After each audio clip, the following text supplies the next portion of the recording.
বলে বিজয় যেতে উদ্ধত হলে অনুরাধা বলল, তবে আপনিও একটা প্রতিশ্রুতি দিয়ে যান, বলুন প্রয়োজন হলে আমাকেও জানাবেন। জানাবার মতো আমার কি প্রয়োজন হবে অনুরাধা? তা আমি কি করে জানবো? আমার আর কিছু নেই, কিন্তু প্রয়োজন হলে প্রাণ দিয়ে সেবা করতেও তো পারবো। আপনাকে ওরা করতে দেবেই বা কেন? আমাকে কেউ বাধা দিতে পারবে না। ছোটবাবু বিজয় গ্রাম ছেড়ে বিদায় নিলে। সন্তোষের পাশাপাশি অনুরাধা এখন কুমারেরও মাসি হয়েছে। এতদিন কোনো প্রয়োজন অপ্রয়োজনের অনিশ্চিত প্রতিশ্রুতির চিঠি কারোর কাছেই এসে পৌঁছল না। ছোটবাবু এতদিনে কুমারের বিমাতার খোঁজ পেলে কুমারকেও একদিন চলে যেতে হবে। তবে মায়ের চেয়ে মাসির দরদের অনধিকার চর্চার দাবি অনুরাধা যদিও কোনোদিনই করেনি, তবুও এই কথা সত্যি, কুমার চলে গেলে তার এই অনাড়ম্বর আশ্রয়গৃহের দেওয়াল ছাড়া মহাভারতের কাহিনী শোনবার মতো মানুষ আর কেউ নেই। এদিকে অনুরাধার বুকের ভিতর কুরুক্ষেত্রের আঙিনা তৈরি হয়েছে দোলাচলের। অনুরাধা আজও বুঝল না কাকে হারাবার সংকোচ তার এত বেশি, শুধুই কুমার নাকি কুমার পিতা ছোটবাবু।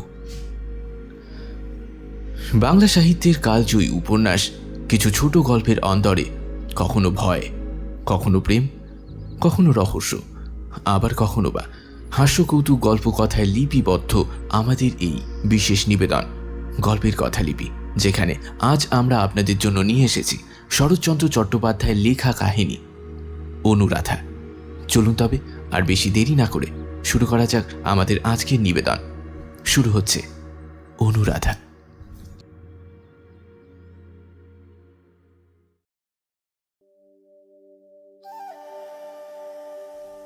একজন কন্যার বিবাহযোগ্য বয়স সম্বন্ধে যত মিথ্যে চালানো যায় চালিয়েও তার সীমানা পেরিয়েছে। একই সঙ্গে বিবাহের আশাও শেষ হয়েছে। ও মা, সে কি কথা? থেকে আরম্ভ করে চোখ টিপে কন্যার ছেলে মেয়ের সংখ্যা জিজ্ঞাসা করার মধ্যেও এখন আর কেউই আনন্দ পায় না। সমাজে এই রসিকতাও এখন বাহুল্য মাত্র। এমনই দশা অনুরাধার। অথচ ঘটনা সে যুগের নয়, নিতান্তই আধুনিক কালের। এমন দিনেও যে কেবলমাত্র গণপণ ঠেকুজি কুষ্টিয়ার কুলশীলের যাচাই বাছাই করতে এমনটা ঘটল, এ কথা বিশ্বাস করতে বাধে। অনুরাধার বয়স 23 পার হয়ে গেল, তবু কপালে বর জুটল না। এ কথা সহজে বিশ্বাস হয় না, তবু ঘটনাটা সত্য। সকালে এই গল্পই চলছিল আজ জমিদারের কাছারিতে। নতুন জমিদারের নাম হরিহর ঘোষাল। কলকাতাবাসী তার ছোট ছেলে বিজয় এসেছে গ্রামে। বিজয় মুখে চুরুটটা নামিয়ে রেখে জিজ্ঞাসা করল, কি বললে গগন চাটুর্যের বোন? বাড়ি ছাড়বে না? যে লোকটা খবর এনেছিল তার নাম বিনোদ। সে বলল, যা বলবার ছোটবাবু এলে তাকেই বলবো। বিজয় রেগে গেলেন। তার বলবার আছে কি? এর মানে তাদের বার করে দিতে আমাকেই যেতে হবে নিজে। লোক দিয়ে এসব কাজ হবে না। লোকটা চুপ করে রইল। বিজয় আরো বলল, তার বলবার কিছুই নেই বিনোদ, কিছুই আমি শুনবো না। তবু তারই জন্যে আমাকেই যেতে হবে তার কাছে। কেন, তিনি নিজে এসে নিজের দুঃখের কথা জানাতে পারবেন না? আমি তাও বলেছিলাম। অনুরাধা বলল, আমিও ভদ্রগৃহস্থের মেয়ে বিনোদদা, বাড়ি ছেড়ে যদি বের হতেই হয় তাকে জানিয়ে একেবারেই বাদ হয়ে যাব। বারবার বাইরে আসতে পারবো না। কি নাম বললে হে? অনুরাধা? হাহ, নামের তো দেখি ভারী চটক, তাই বুঝি এখনো অহংকার ঘুচলে না? আজ্ঞে না। বিনোদ গ্রামের লোক। অনুরাধাদের দুর্দশার ইতিহাস সেই বলছিল, কিন্তু অনতিপূর্ব ইতিহাসেরও একটা অতিপূর্ব ইতিহাস থাকে। সেটা বলি। এই গ্রামটির নাম গণেশপুর। একদিন এটা অনুরাধাদেরই ছিল। বছর 5 হলো হাত বদল হয়েছে। সম্পত্তির মুনাফা 1000-2 বেশি নয়, তবে অনুরাধার পিতা অমর চাটুর্যের চালচলন 20,000-এর মতো। অতএব ঋণের দায় ভদ্রাসন পর্যন্ত গেল ডিগ্রি হয়ে। ডিগ্রি হলো, কিন্তু জারি হলো না। মহাজন ভয়ে থেমে রইল। চট্টোপাধ্যায় মহাশয় ছিলেন যেমন বড় কুলীন, তেমনই ছিল প্রচণ্ড তার জপ তপ ক্রিয়াকর্মের খ্যাতি। তলা ফুটো সংসার তরণী অপব্যয়ের লোনা জলে কানায় কানায় পূর্ণ হল, কিন্তু ডুবল না। হিন্দু গোড়ামির পরিস্ফীত পালে সর্বসাধারণের ভক্তি শ্রদ্ধার ঝোড়ো হাওয়া এই নিমজ্জিত প্রায় নৌকোটিকে ঠেলতে ঠেলতে অমর চাটুর্যের আয়ুষ্কালে সীমানা উত্তীর্ণ করে। অতএব চাটুর্যের জীবদ্দশাটাও এক প্রকার ভালোই কাটল বলা চলে। তিনি মরলেন ঘটা করে। শ্রাদ্ধ শান্তিও নির্বাহিত হলো ঘটা করেই বলা চলে। কিন্তু সম্পত্তির পরিসমাপ্তি এইখানেই ঘটল। এতদিন নাকটুকু মাত্র ভাসিয়ে যে তরণী কোনো মতে নিঃশ্বাস টানছিল, এইবার বাবুদের বাড়ির সমস্ত মর্যাদা অতলে তলাতে আর কাল বিলম্ব করল না। পিতার মৃত্যুতে পুত্র গগন পেল এক জরাজীর্ণ ডিক্রি করা পৈতৃক বাস্তু ভিটে। আকণ্ঠ ঋণভারগ্রস্ত গ্রাম্য সম্পত্তি, গোটা কয়েক গরু ছাগল, কুকুর বিড়াল, আর ঘাড়ে পড়ল পিতার দ্বিতীয় পক্ষের অনুরা কন্যা অনুরাধা। অনুরাধা বলল, দাদা, কপালে রাজপুত্র তো জুটল না, তুমি এইখানেই আমার বিয়ে দাও। লোকটার টাকা কড়ি আছে, তবু দুটো খেতে পড়তে পাবো। গগন আশ্চর্য হয়ে বলল, এ বাবা, সে কি কথা? ত্রিলোচন গাঙ্গুলির পয়সা আছে মানে, কিন্তু ওর ঠাকুর দাদা কুল ভেঙে সতীপুরের চক্রবর্তীদের ঘরে গিয়ে বিয়ে করেছিল, তুই জানিস? ওদের কি আছে? আর কিছু না থাক, টাকা তো আছে। কুল নিয়ে উপোস করার চেয়ে দুমুঠো ভাত ডাল পাওয়া ভালো দাদা। সে হয় না, এটা এটা কোনোভাবে হবার নয়। কেন নয় বলো তো? বাবা ওসব মানতেন, কিন্তু তোমার তো কোনো বালাই নেই। এখানে বলা আবশ্যক, পিতার গোড়ামি পুত্রের ছিল না। মদ, মাংস এবং আরও এক আনুষাঙ্গিক ব্যাপারে সে সম্পূর্ণ মোহমুক্ত পুরুষ। পত্নী বিয়োগের পর ভিন্ন পল্লীর কে এক নীচ জাতীয় স্ত্রীলোক আজও তার অভাব মোচন করছে, এ কথা সকলেই জানে। গগন ইঙ্গিতটা বুঝল, গর্জে উঠে বলল, আমার কিন্তু কোনো বাজে গোড়ামি নেই, কিন্তু কন্যাগত কুলে সাজরাচার কি এখন তোর জন্য জলাঞ্জলি দিয়ে 14 পুরুষকে নরকে ডোবাবো? কৃষ্ণের সন্তান, স্বভাবকুলীন আমরা। যা যা, এমন নোংরা কথা আর কখনো যেন তোর মুখে আনিস নে। এই বলে সে রাগ করে চলে গেল। ত্রিলোচন গাঙ্গুলির প্রস্তাবটা এখানেই চাপা পড়ল। গগন হরিহর ঘোষালকে ধরল। কুলীন ব্রাহ্মণকে ঋণ মুক্ত করতে হবে। কলকাতায় কাঠের ব্যবসায় হরিহর লাখপতি ধনী। একদিন তার মামার বাড়ি এই গ্রামে দিয়েছিল। বাল্যকালে বাবুদের বহু সুদিন তিনি চোখে দেখেছেন। বহু কাজে কর্মে পেট ভরে লুচি মন্ডা আহার করে গিয়েছেন, তাই টাকাটা তার পক্ষে বেশি নয়। তিনি সম্মত হলেন। চাটুজ্যেদের সমস্ত ঋণ পরিশোধ করে হরিহর গণেশপুর ক্রয় করলেন। কুণ্ডুদের ডিগ্রির টাকা দিয়ে ভদ্রাসন ফিরিয়ে নিলেন। কেবল মৌখিক শর্ত এই রইল যে বাইরের গোটা 2-3 ঘর কাছারির জন্য ছেড়ে গগন অন্দরের দিকটায় যেমন বাস করছেন তেমনই করবে। গগনের তালুক খরিদ হল, কিন্তু প্রজারা মানতে নারাজ। সম্পত্তি ক্ষুদ্র, আদায়ও সামান্য, সুতরাং বড় রকমের কোনো ব্যবস্থা করা চলে না। কিন্তু অল্পের মধ্যেই কি কৌশল যে কখন খেলতে লাগলো। হরিহরের পক্ষে কোনো কর্মচারী গিয়েই গণেশপুরে টিকতে পারল না। অবশেষে গগনের নিজেরই প্রস্তাবে সে নিজেই নিযুক্ত হলো কর্মচারী, অর্থাৎ ভূতপূর্ব ভূস্বামী সাজলেন বর্তমান জমিদারের গোমস্তা। শাসন বহাল হল।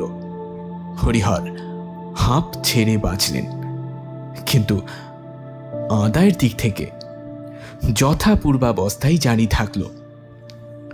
1 পয়সা তহবিলে জমা পড়ল না। এমনিভাবেই গোলে মালে আরও বছর 2 কাটল। তারপর হঠাৎ একদিন খবর এলো গোমস্তা বাবু গগন চাটুজ্যেকে খুঁজে পাওয়া যাচ্ছে না। সদর থেকে হরিহরের লোক এসে খোঁজ খবর তথ্য তল্লাশ করে জানালো আদায় যা হওয়ার হয়েছে সমস্তই গগন আত্মসাৎ করে সম্প্রতি গা ঢাকা দিয়েছে। পুলিশে ডায়েরি, আদালতে নালিশ, বাড়িখানা তল্লাশ, প্রয়োজনীয় যা কিছু করার দরকার সবই হলো, কিন্তু না টাকা না গগন, কারোরই সন্ধান মিলল না। গগনের ভগিনী অনুরাধা আর তার দুঃসম্পর্কের একটি ছেলে মানুষ ভাগ্নের বাড়িতে থাকত। পুলিশের লোকে তাকে বিধিমতো নাড়াচাড়া করে কোনো তথ্যই বার করতে পারল না। এদিকে বিজয় বিলেত ফেরত। তার বারংবার এক্সামিন ফেল করার রসদ জোগাতে হরিহরকে অনেক টাকা গুনতে হয়েছে। পাশ করতে পারেনি, কিন্তু বিজ্ঞতার ফলস্বরূপ মেজাজ গরম করে বছর 2 পূর্বে দেশে ফিরেছে। বিজয় বলল, বিলেতে পাশ ফেলের কোনো প্রভেদ নেই। বই মুখস্থ করে পাশ করতে তো গাধাতেও পারে। সে উদ্দেশ্য থাকলে আমি এখানে বসেই বই মুখস্থ করতাম, ইউরোপে যেতাম না। বাড়ি এসে সে পিতার কাঠের ব্যবসার কাল্পনিক দূর অবস্থায় শঙ্কা প্রকাশ করল। এই নরবরে বড় বড় কারবার ম্যানেজ করতে আত্মনিয়োগ করল সে। আসলে কর্মচারী মহলে ইতিমধ্যেই তার নাম হয়েছে। কেরানিরা তাকে বাঘের মতো ভয় করে। কাজের চাপে যখন নিঃশ্বাস ফেলবার অবকাশ নেই, এমন সময় এসে পৌঁছল গণেশপুরের বিবরণ। শুনে সে বলল, এ তো জানা কথা, বাবা যা করবেন তা এরকম হতেই বাধ্য। কিন্তু উপায় নেই, অবহেলা করলে চলবে না। আমাকে সরেজমিনে গিয়ে একটা বিহিত করতেই হবে। এই জন্যই তো তার গণেশপুরে আসা। কিন্তু এই ছোট কাজে বেশি দিন পল্লীগ্রামে থাকা চলে না। তাই যত শীঘ্র সম্ভব একটা ব্যবস্থা করে কলকাতায় ফিরতে হবে। সমস্তই যে তার একারই মাথায়।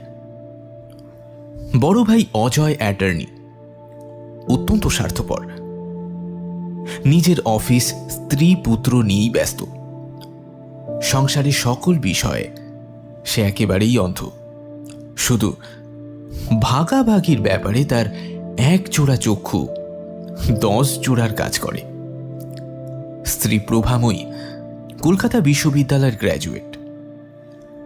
বাড়ির লোকজনের সংবাদ নেওয়া তো দূরের কথা, শ্বশুর শাশুড়ি বেঁচে আছে কিনা খবর নেওয়ারও তার অবকাশ নেই। গোটা 5-6 ঘর নিয়ে বাড়ির যে অংশে তার মহল, সেখানে পরিজন বর্গের গতিবিধি বড় সংকুচিত। তার ঝি চাকর আলাদা, উড়ে বেহারা আছে। শুধু বুড়ো কর্তার অত্যন্ত নিষেধ থাকায় আজও মুসলমান বাবুর্চি নিযুক্ত হতে পারেনি। এই অভাবটা প্রভাকে বড় পীড়া দেয়। আশা আছে শ্বশুর মরলেই এর প্রতিকার হবে। দেওর বিজয়ের প্রতি তার চিরদিনই অবজ্ঞা। শুধু বিলেত প্রত্যাবর্তনের পরে মনোভাবের কিঞ্চিত পরিবর্তন দেখা গিয়েছে। 2-4 দিন নিমন্ত্রণ করে নিজে রেঁধে ডিনার খাইয়েছে। সেখানে ছোট বোন অনিতার সাথে বিজয়ের পরিচয় হয়েছে। সে এবার বিএ পরীক্ষায় অনার্সে পাশ করে এমএ পড়বার আয়োজন করছে। বিজয় বিপত্নিক। স্ত্রী মারা যাবার পর সে বিলেতে যায়। সেখানে কি করছে না করছে খোঁজ করবার আবশ্যকতা কারণ নেই। কিন্তু ফিরে আসা পর্যন্ত অনেক দিনই দেখা গিয়েছে স্ত্রী জাতি সম্বন্ধে তার মেজাজটা কিছুটা রুক্ষ। মা বিবাহের কথা বলায় সে জোর গলায় আপত্তি জানিয়ে তাকে নিরস্ত করেছিল। তখন থেকে আজ অবধি প্রসঙ্গটা গোলেমালেই কেটেছে। গণেশপুরে এসে একজন প্রজার সদরের গোটা 2 ঘর নিয়ে বিজয় নতুন কাছারি পেতে বসেছে। সেরেস্তার কাগজপত্র গগনের গৃহে যা পাওয়া গিয়েছে জোর করে এখানে আনা হয়েছে এবং এখন চেষ্টা চলছে তার ভগিনী অনুরাধা এবং ওই দূর সম্পর্কে সেই ভগিনীয় ছোড়াটিকে বহিষ্কৃত করবার। বিনোদ ঘোষের সাথে এইমাত্র সেই পরামর্শই হচ্ছিল। কলকাতা থেকে আসার সময় বিজয় তার 7-8 বছরের ছেলে কুমারকে সঙ্গে এনেছে। পল্লীগ্রামের সাপ খোপ বিছা ব্যাঙের ভয়ে মা আপত্তি করলে বিজয় বলেছিল, মা, তোমার বড় বউয়ের প্রসাদে নারুগোপাল নাতি নাতনির তো অভাব নেই, কিন্তু এটাকে আর তা করো না। আপদে বিপদে মানুষ হতে দাও। শোনা যায় বিলেতে সাহেবরাও নাকি এমনই বলে থাকে ঠিক, কিন্তু সাহেবদের কথা ছাড়াও এক্ষেত্রে একটু গোপন ব্যাপার আছে। বিজয় যখন বিলেতে, তখন মাতৃহীন ছেলেটার একটু অযত্নেই দিন কেটেছে। তার ভগ্ন স্বাস্থ্য পিতামহী অধিকাংশ সময় থাকতেন শয্যাগত। সুতরাং যথেষ্ট বিত্ত বৈভব থাকা সত্ত্বেও কুমারকে দেখবার কেউ ছিল না। কাজেই দুঃখে কষ্টেই সে বেচারা বড় হয়েছে। বিলেত থেকে বাড়ি ফিরে এই খবরটা বিজয়ের কানে গিয়েছিল। গণেশপুরে আসবার কালে বৌদিদি হঠাৎ দরদ দেখিয়ে বলেছিল, ছেলেটা তো সঙ্গে যাচ্ছে ঠাকুরপো, পাড়াগা জায়গা, একটু সাবধানে থেকো। কবে ফিরবে? যত শীঘ্র সম্ভব আমি ফিরে আসব। শুনেছি তোমাদের সেখানে একটা বড় বাড়ি আছে, বাবা কিনেছিলেন। কিনেছিলেন, কিন্তু কেনা মানেই তো থাকা নয় বৌদি। বাড়ি আছে কিন্তু দখল নেই। কিন্তু তুমি যখন নিজে যাচ্ছ ঠাকুরপো, তখন দখলে আসতেও দেরি হবে না। আশা তো তাই করি। দখলে এলে কিন্তু একটা খবর দিও। কেন বৌদি? এত কাছে পাড়াগা কখনো তো চোখে দেখিনি, গিয়ে একদিন দেখে আসবো। অনুরও কলেজ বন্ধ, সেও হয়তো সঙ্গে যেতে চাইবে। এই প্রস্তাবে বিজয় অত্যন্ত পুলকিত হয়ে বলেছিল, ঠিক আছে, আমি দখল নিয়েই তোমাকে খবর পাঠাবো বৌদি।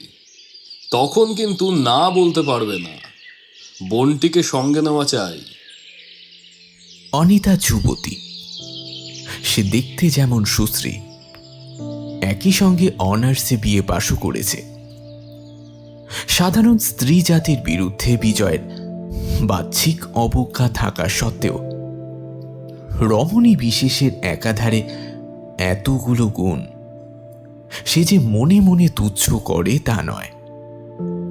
সেখানে, কখনো শান্ত পল্লীর নির্জন প্রান্তরে, কখনো বা প্রাচীন বৃক্ষ ছায়াচ্ছন্ন সংকীর্ণ গ্রাম্য পথের একান্তে সহসা মুখোমুখি এসে পড়বার সম্ভাবনা তার মনের মধ্যে সেদিন বারবার করে দোল দিয়ে গিয়েছিল।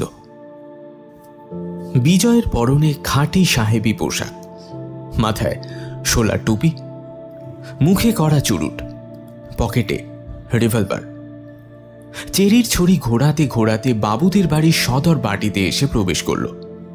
সঙ্গে মস্ত লাঠি হাতে দুজন হিন্দুস্তানি দারোয়ান, অনেকগুলো অনুগত প্রজা, সঙ্গে বিনোদ ঘোষ এবং পুত্রকুমার। সম্পত্তি দখল করবার ব্যাপারে যদিও হাঙ্গামার ভয় রয়েছে, তথাপি ছেলেকে নাড়ুগোপাল করবার পরিবর্তে মজবুত করে গড়ে তোলার এ হলো বড় শিক্ষা। তাই ছেলেকেও সঙ্গে এনেছে। বিনোদ কিন্তু বরাবর ভরসা দিয়েছে যে অনুরাধা একাকী স্ত্রীলোক, কোনো মতেই জোরে পারবে না। তবু রিভলভার যখন আছে তখন সঙ্গে নেওয়াই ভালো। বিজয় বলল, মেয়েটা শুনেছি ভারী বজ্জাত, লোক জড়ো করে তুলতে পারে। ওই তো গগন চাটুর্যের পরামর্শদাতা, স্বভাব চরিত্র মন্দ। আগে তা তো শুনিনি। আমি শুনেছি। কোথাও কেউ নেই। শূন্য প্রাঙ্গণে দাঁড়িয়ে বিজয় চারিদিক দেখে নিল। সত্যি বাবুদের বাড়ি বলা যায় বটে। সম্মুখে পুজোর দালান এখনো ভাঙেনি, কিন্তু জীর্ণতার শেষ সীমায় পৌঁছেছে।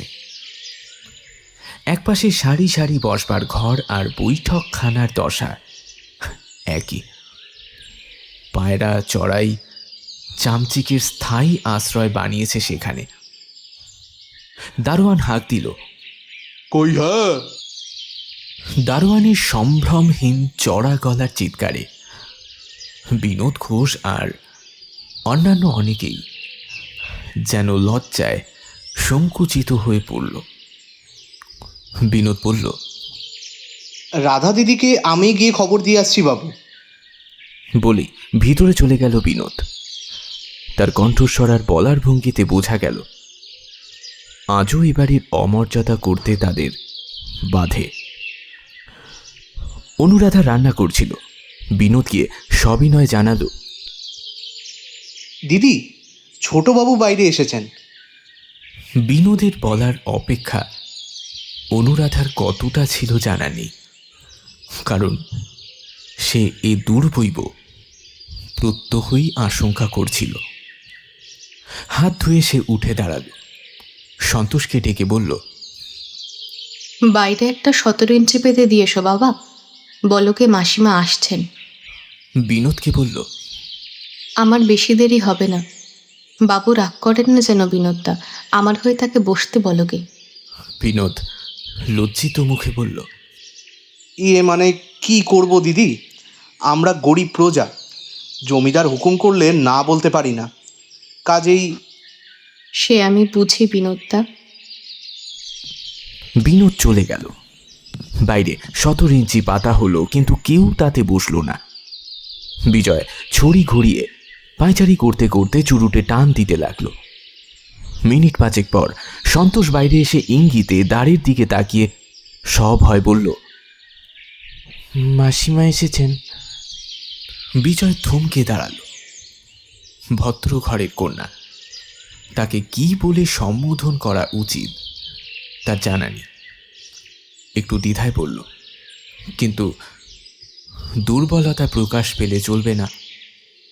অতএব পুরুষ কণ্ঠে অন্তরালবর্তিনীর উদ্দেশ্যে বলল, এ বাড়ি আমাদের তুমি জানো? উত্তর এলো, জানি। তবে ছেড়ে দিচ্ছ না কেন? অনুরাধা তেমনই আড়ালে দাঁড়িয়ে বোনপোর জবানি বক্তব্য বলবার চেষ্টা করল, কিন্তু ছেলেটা চালাক চৌখস নয়। নতুন জমিদারের কড়া মেজাজের জনশ্রুতিও তার কানে পৌঁছেছে। ভয়ে ভয়ে কেবলই থতমত খেতে লাগলো, তবু একটা কথাও সুস্পষ্ট হলো না। বিজয় মিনিট 5-6 ধৈর্য ধরে বোঝাবার চেষ্টা করলো। তারপর হঠাৎ একটা ধমক দিয়ে বলল, দেখো, তোমার মাসির বলবার কিছু থাকলে তাকে সামনে এসে বলতে বলো। নষ্ট করবার সময় আমার নেই। আমি বাঘ ভাল্লুকও নই যে তাকে খেয়ে ফেলবো। বাড়ি ছাড়বে না কেন সেটা বলুক। অনুরাধা বাইরে আসলো না, কিন্তু কথা বলল। সন্তোষের মুখে নয়, নিজের মুখেই স্পষ্ট করে বলল, বাড়ি ছাড়ার কথা তো ছিল না। আপনার বাবা হরিহরবাবু বলেছিলেন এর ভেতরের অংশে আমরা বাস করতে পারি। সে মর্মে কোনো লেখাপড়া আছে? না, নেই, কিন্তু তিনি এখনো জীবিত। তাকে জিজ্ঞাসা করলেই জানতে পারবেন। সেই জিজ্ঞাসা করার গরজ আমার নেই। এই শর্ত যদি হয়ে থাকে তার কাছে লিখে নাওনি কেন? দাদা বোধহয় প্রয়োজন মনে করেননি। তার মুখের কথার চেয়ে লিখে নেওয়া বড় হবে এ হয়তো দাদার মনে হয়নি। এ কথার কোনো সংগত উত্তর বিজয় খুঁজে পেল না। চুপ করে রইল, কিন্তু পরক্ষণেই জবাব আসলো ভিতর থেকে। অনুরাধা বলল, কিন্তু দাদা নিজের শর্ত ভঙ্গ করায় এখন সকল শর্তই ভেঙে গিয়েছে। এই বাড়িতে থাকবার অধিকার আর আমাদের নেই। কিন্তু আমি একা স্ত্রীলোক, আর এই অনাথ ছেলেটি, ওর মা বাপ নেই, আমি মানুষ করছি।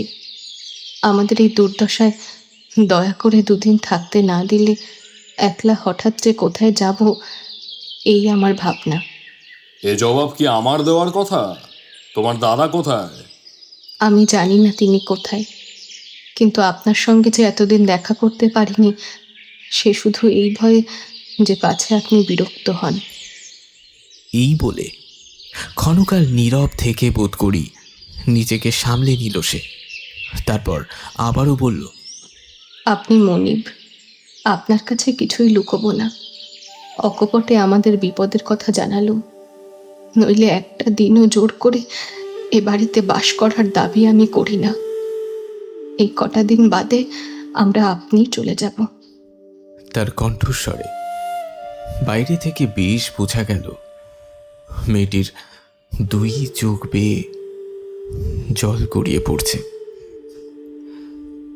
বিজয় দুঃখিত হলো, আবার মনে মনে খুশিও হলো।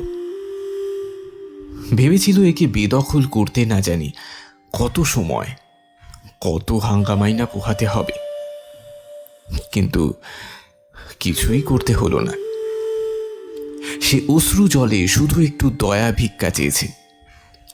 বিজয় গোপনে তার পকেটের পিস্তল এবং দারোয়ানদের লাঠি সোটাগুলোকে তিরস্কার করল, কিন্তু দুর্বলতা প্রকাশ করাও তো চলে না। বিজয় বলল, দেখো, থাকতে দিতে আমার কোনো আপত্তি ছিল না, কিন্তু বাড়িটা আমার নিজেরই বড় দরকার। যেখানে এখন আছি সেখানে খুব অসুবিধে। তাছাড়া আমাদের বাড়ির মেয়েরা নিজেরা এসে একবার এই বাড়িটা দেখতে চান। বেশ তো, আসুন না। বাইরের ঘরগুলোতে আপনি স্বচ্ছন্দে থাকতে পারবেন, আর ভেতরের দোতলাতেও অনেকগুলো ঘর, মেয়েরা অনায়াসে থাকতে পারবে, কোনো কষ্ট হবে না। আর বিদেশে তাদের তো লোকেরও আবশ্যক, আমিও অনেক কাজ করে দিতে পারবো। এবারে বিজয় সলজ্জে আপত্তি করে বলল, ছি ছি, না না, সে কি কখনো হতে পারে? তাদের সঙ্গে লোকজন সবাই আসবে, তোমাকে কিছুই করতে হবে না। কিন্তু ভিতরের ঘরগুলো আমি কি একবার দেখতে পারি? কেন পারবেন না? এ তো আপনারই বাড়ি, আসুন। ভেতরে ঢুকে বিজয় পলকের জন্য তার মুখখানি দেখতে পেল। মাথায় কাপড় আছে, কিন্তু ঘুমটায় ঢাকা নয়। পরনে একখানি আধ ময়লা আটপৌড়ে কাপড়, গায়ে গহনা নেই, শুধু 2 হাতে কয়েক গাছি সোনার চুড়ি, তাও সাবেকালের। আড়াল থেকে তার অশ্রু সিঞ্চিত কণ্ঠস্বর বিজয়ের কানে মধুর মনে হয়েছিল। ভেবেছিল মানুষটিও হয়তো এমনই হবে, বিশেষত দরিদ্র হলেও সে তো বড় ঘরেরই মেয়ে। কিন্তু দেখতে পেল তার প্রত্যাশার সঙ্গে কিছুই মিলল না। রং ফর্সা নয়, মাজা শ্যামবর্ণের, বরঞ্চ একটু কালোর দিকেই। সাধারণ পল্লী গ্রামের মেয়ে আর 5 জনকে যেমন দেখতে হয় ঠিক তেমনই। শরীর কৃশ, কিন্তু বেশ দৃঢ় বলেই মনে হলো। শুয়ে বসে আলস্যে যে তার দিন কাটে না সে বিষয়ে কোনো সন্দেহ নেই। শুধু বিশেষত্বটুকু চোখে পড়ল তার ললাটে, একেবারে আশ্চর্য নিখুঁত গঠন। মেয়েটি বিনোদকে বলল, বিনোদদা, বাবুকে তুমি সব দেখিয়ে আনো, আমি রান্নাঘরে আছি। তুমি সঙ্গে যাবে না রাধা দিদি? না। উপরে উঠে বিজয় সমস্তটা ঘুরে ঘুরে দেখল। ঘর অনেকগুলি রয়েছে, সাবেককালের অনেক আসবাব এখনো ঘরে ঘরে রয়েছে। কিছু ভেঙে গিয়েছে, কিছু ভাঙার পথে। এখন তাদের মূল্য সামান্যই, কিন্তু একদিন ছিল। বাড়ি সদরের মতো এই ঘরগুলিও জরা জীর্ণ হাড় পাঁচড়া বার করা। দারিদ্র্যের দাগ সকল বস্তুতেই গাঢ় হয়ে পড়েছে। বিজয় নিচে নেমে আসলে অনুরাধা রান্নাঘরের দ্বারের কাছে এসে দাঁড়াল। দরিদ্র দুর্দশাপন্ন হলেও সে ভদ্র ঘরের মেয়ে। এবারে তুমি বলে সম্বোধন করতে বিজয়ের লজ্জা বোধ হলো। বলল, আপনি কতদিন এ বাড়িতে থাকতে চান? ঠিক করে তো এখনই বলতে পারিনি, যে কটা দিন আপনি দয়া করে থাকতে দেন। দিন কয়েক পারি, কিন্তু বেশি দিন তো পারবো না। তখন কোথায় যাবেন? সেই চিন্তাই তো দিনরাত করি। লোকে কিন্তু বলে আপনি গগন চাটুর্যের ঠিকানা জানেন। আর কি বলে তারা? এই প্রশ্নের উত্তর বিজয় দিতে পারল না।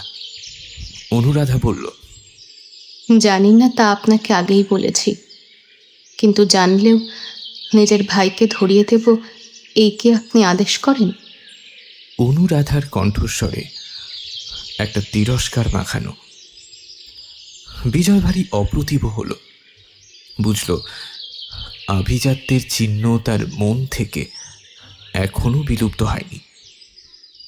বিজয় বলল, না, সে কাজ আমি আপনাকে করতে বলিনি। আমি নিজেই খুঁজে বার করব, তাকে পালাতে দেব না। কিন্তু এত কাল ধরে সে যে আমাদের এই সর্বনাশ করছিল, এও কি আপনি জানতে পারেননি বলছেন? কোনো উত্তর আসলো না। বিজয় বলে যেতে লাগলো, সংসারে কৃতজ্ঞতা বলেও তো একটা কথা আছে। নিজের ভাইকে এটুকু পরামর্শ কি কোনোদিন দিতে পারেননি? আমার বাবা অত্যন্ত নিরীহ মানুষ। আপনাদের বংশের প্রতি তার অত্যন্ত মমতা, বিশ্বাসও ছিল সেরকমই বড়।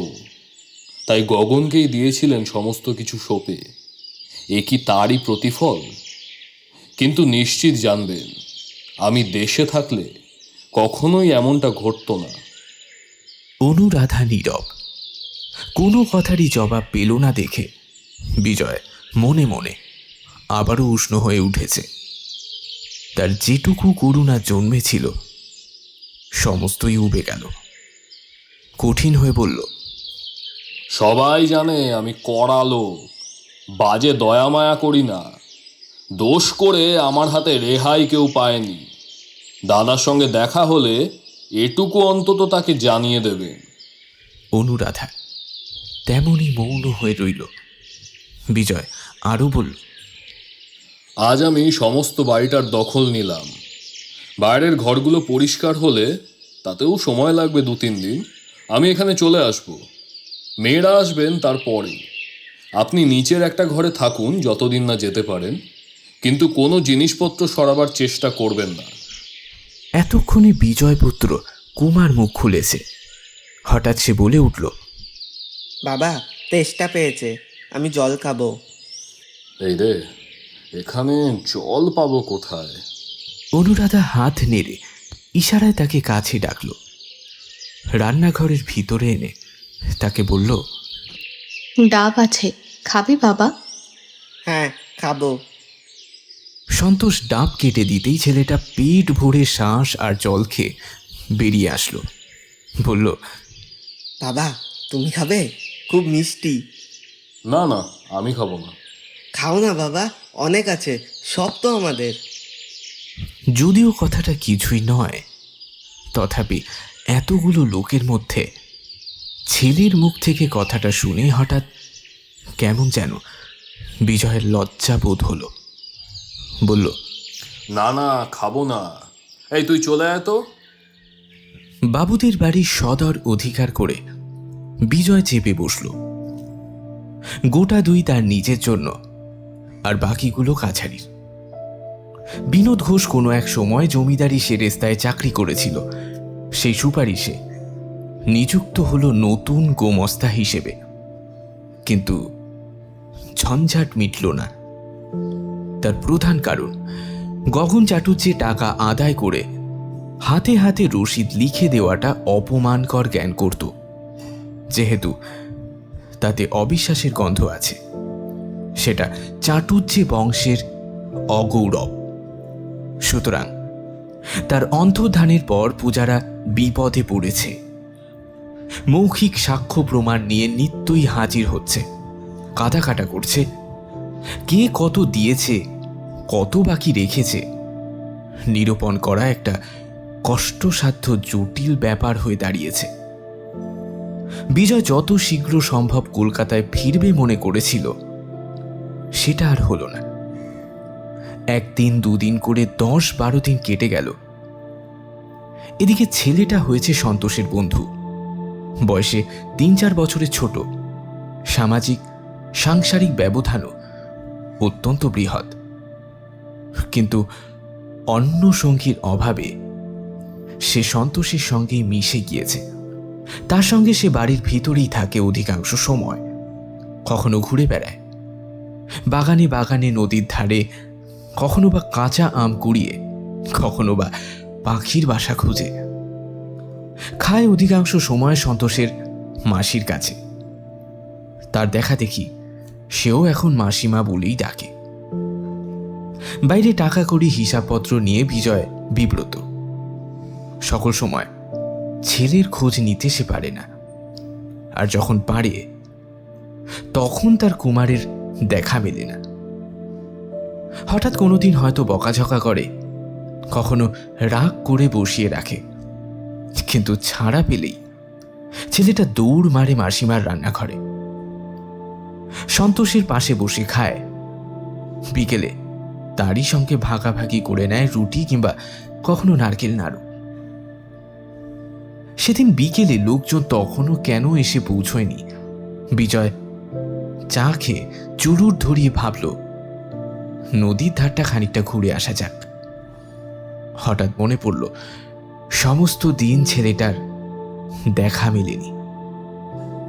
পুরনো চাকরটাও দাঁড়িয়েছিল।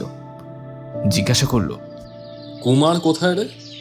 সে ইঙ্গিতে দেখিয়ে বলল, কুমার বাড়ির মধ্যেই আছে। বিজয় জিজ্ঞেস করল, ও ভাত খেয়েছিল? আজ্ঞে না, তাহলে জোর করে ধরে এনে খাওয়াস না কেন? এখানে খেতে চায় না, রাগ করে ছড়িয়ে ফেলে দেয়। কাল থেকে আমার সঙ্গে ওর খাবার জায়গা করে দিস। এই বলে কি একটা ভেবে সে আর নদীর ধারে বেড়াতে গেল না, সোজা ভিতরে গিয়ে প্রবেশ করল।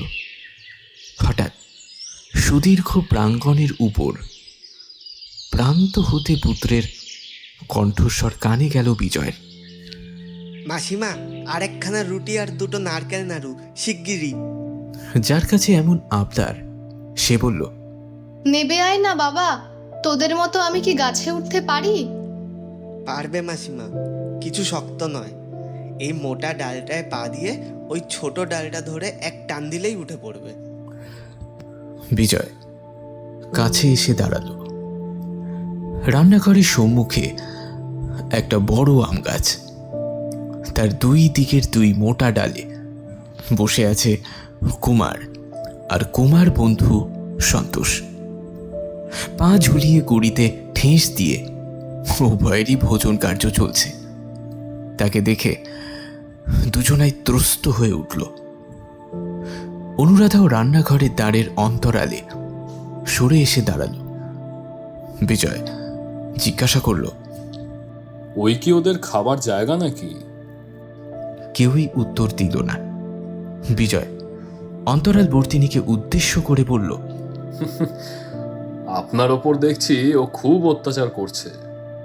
এবার অনুরাধা মৃদু কণ্ঠে জবাব দিল, হ্যাঁ, তবুও তো প্রশ্রয় কম দিচ্ছেন না, কেন দিচ্ছেন? না দিলে আরো বেশি উপদ্রব করবে সেই ভয়। কিন্তু বাড়িতে তো এরকম উৎপাত করে নাই শুনেছি। হয়তো করে না, ওর মা নেই, ঠাকুমা প্রায় শয্যাগত, বাপ থাকেন বাইরে কাজকর্ম নিয়ে, উৎপাত করবেই বা কার ওপর? বিজয় এটা জানে না তা নয়, তথাপি ছেলেটার চেয়ে মা নেই এই কথাটা পরের মুখে শুনে তার ক্লেশ বোধ হলো। বলল, আপনি দেখছি অনেক বিষয় জানেন। কে বললে আপনাকে? কুমার? বলবার বয়স ওর হয়নি, তবু ওর মুখ থেকেই শুনতে পাই। দুপুরবেলা রোদ্দুরে ওদের আমি বেরোতে দিই না, তবু ফাঁকি দিয়ে পালায়। আর যেদিন পারে না, আমার কাছে শুয়ে বাড়ির গল্প করে। বিজয় অনুরাধার মুখ দেখতে পেল না, কিন্তু সেই প্রথম দিনটির মতো আজও সেই কণ্ঠস্বর বড় মধুর লেগেছে। তাই বলবার জন্য নয়, কেবল শোনার জন্যই বলল, এবার বাড়ি ফিরে গিয়ে ওর ভারী মুশকিল হবে। কেন? তার কারণ উপদ্রব জিনিসটা নেশার মতো, না পেলে কষ্ট হয়, শরীর আইঢাই করে। কিন্তু সেখানে ও নেশার খোরাক জোগাবে কে? দুদিনেই তো পালাই পালাই করবে। না না, ও ভুলে যাবে। কুমার, নেবে এসো বাবা, রুটি নিয়ে যাও। কুমার বাটি হাতে করে নেমে আসলো। মাসির হাত থেকে আরো কয়েকটি রুটি আর নারকেল নাড়ু নিয়ে তারই গা ঘেঁষে দাঁড়িয়ে আহার করতে লাগলো। সে গাছে উঠল না। বিজয় চেয়ে দেখল সেগুলো তাদের ধনী গৃহের তুলনায় পদগৌরবে যতই হীন হোক, সত্যিকারের মর্যাদায় এতটুকু খাটো নয়। কেন যে ছেলেটা মাসির রান্নাঘরের প্রতি এত আসক্ত, বিজয় তার কারণটা বুঝল। সে ভেবে এসেছিল কুমারের স্পর্ধায় তার অহেতুক অতিরিক্ত ব্যয়ের কথা তুলে প্রচলিত শিষ্টবাক্যে পুত্রের জন্য সংকোচ প্রকাশ করবে। হয়তো করতেও যাচ্ছিল, কিন্তু বাধা পড়ল। কুমার বলল, মাসিমা, কালকের মতো চন্দ্রপুলি করতে আজও যে তোমাকে বলেছিলুম, করনি কেন? অন্যায় হয়ে গেছে বাবা, সাবধান হইনি। সমস্ত দুধ বিড়ালে উল্টে ফেলে দিয়েছে, কাল আর এমন হবে না। কোন বিড়ালটা বলো তো? সাদাটা? সেইটাই বোধ করি। বলেই বড় সযত্নে অনুরাধা হাত দিয়ে তার মাথার এলোমেলো চুলগুলো সোজা করে দিতে লাগলো। বিজয় বলল, উৎপাত তো দেখছি ক্রমশ জুলুমে গিয়ে ঠেকেছে। কুমার বলল, খাবার জল কই? ওই চা, ভুলে গেছি বাবা, এক্ষুনি এনে দিচ্ছি। তুমি সবই ভুলে যাও মাসিমা, তোমার কিচ্ছু মনে থাকে না। আপনার বকুনি খাওয়াই উচিত, পদে পদে ত্রুটি। হ্যাঁ, বলেই অনুরাধা হেসে ফেলল। অসতর্কতা বশত এ হাসি বিজয়ের চোখে পড়েছে। পুত্রের অবৈধ আচরণের ক্ষমা ভিক্ষা আর করা হল না। পাছে তার ভদ্র বাক্য অভদ্র ব্যাংকের মতো শোনায়, পাছে এই মেয়েটির মনে হয় তার দৈন্য দুর্দশাকে সে কটাক্ষ করছে, এই ভয়।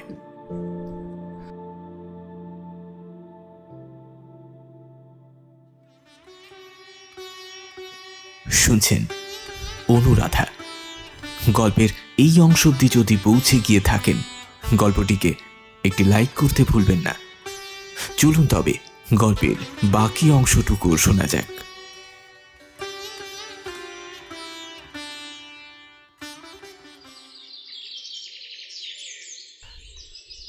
পরদিন দুপুরবেলা অনুরাধা কুমার আর সন্তোষকে ভাত বেড়ে দিয়ে তরকারি পরিবেশন করছে।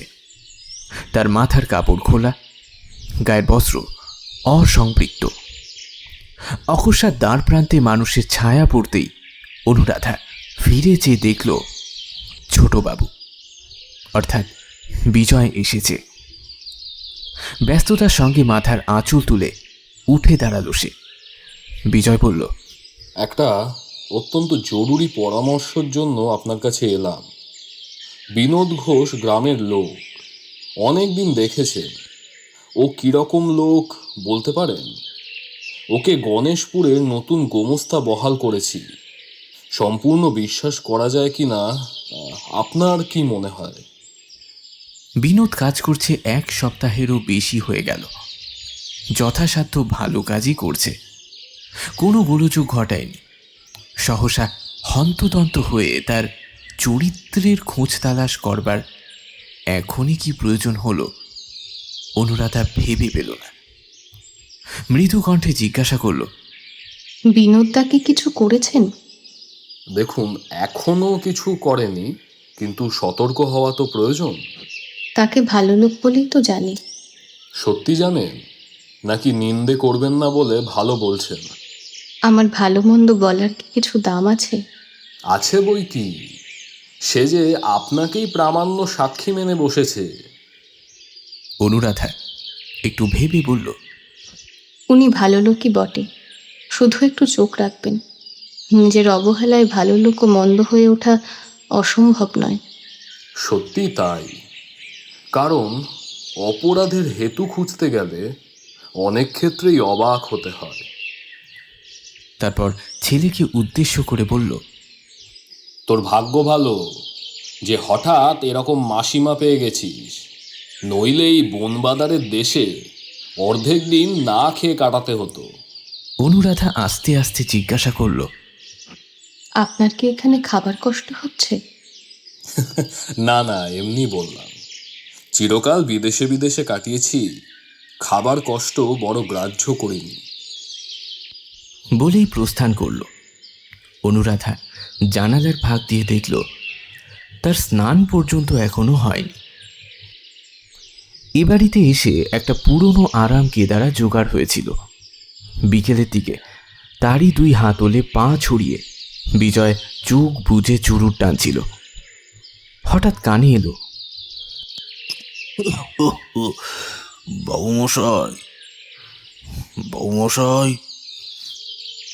চোখ মেলে দেখল অনতি দূরে দাঁড়িয়ে এক বৃদ্ধ ভদ্রলোক তাকে সসম্মানে সম্বোধন করছে। বিজয় উঠে বসল। ভদ্রলোকের বয়স আন্দাজ 60 পেরিয়েছে, কিন্তু দিব্য গোলগাল, বেটে খাটো শক্ত সমর্থ দেহ। গোপগুলো পেকে সাদা হয়েছে, কিন্তু মাথায় প্রশস্ত টাকের আশেপাশের চুলগুলো ভ্রমর কৃষ্ণ। সম্মুখের গোটা কয়েক ছাড়া দাঁতগুলো প্রায় সমস্তই বিদ্যমান। গায়ে তসরের কোট, গরদের চাদর, পায়ে চিনে বাড়ির বার্নিশ করা জুতো, ঘড়ি সোনার চেন থেকে সোনা বাঁধানো বাঘের নখ ঝুলছে।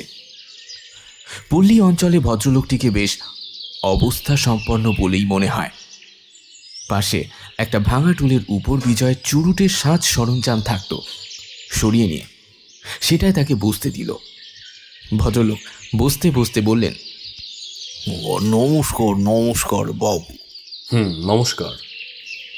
আপনারা গ্রামের জমিদার মহাশয়ের পিতা ঠাকুর হোসেন কৃতি ব্যক্তি, লাখপতি লোক, নাম করলে সুপ্রভাত হয়। আপনি তারই সুসন্তান। স্ত্রীলোকটিকে দয়া না করলে সে যে ভেসে যাবে। কে স্ত্রীলোক? কত টাকা বাকি? টাকার ব্যাপার নয়, স্ত্রীলোকটি স্বয়ং ঈশ্বর অমোসাটুসের কন্যা, প্রাতঃস্মরণীয় ব্যক্তি, গগন সাটুসের বইমাত্র ভগিনী। এ তারই পৈতৃক গৃহ। সে থাকবে না চলে যাবে তার ব্যবস্থাও হয়েছে, কিন্তু আপনি যে তারে ঘাড় ধরে তাড়িয়ে দিচ্ছেন, এ কি মহাশয়ের কর্তব্য? এই অশিক্ষিত বৃদ্ধের প্রতি বোধহয় ক্রোধ করা চলে না। বিজয় তা মনে মনে বুঝেই ছিল, কিন্তু এই অশিক্ষিত বৃদ্ধের কথা বলবার ধরনে বিজয় জ্বলে উঠল।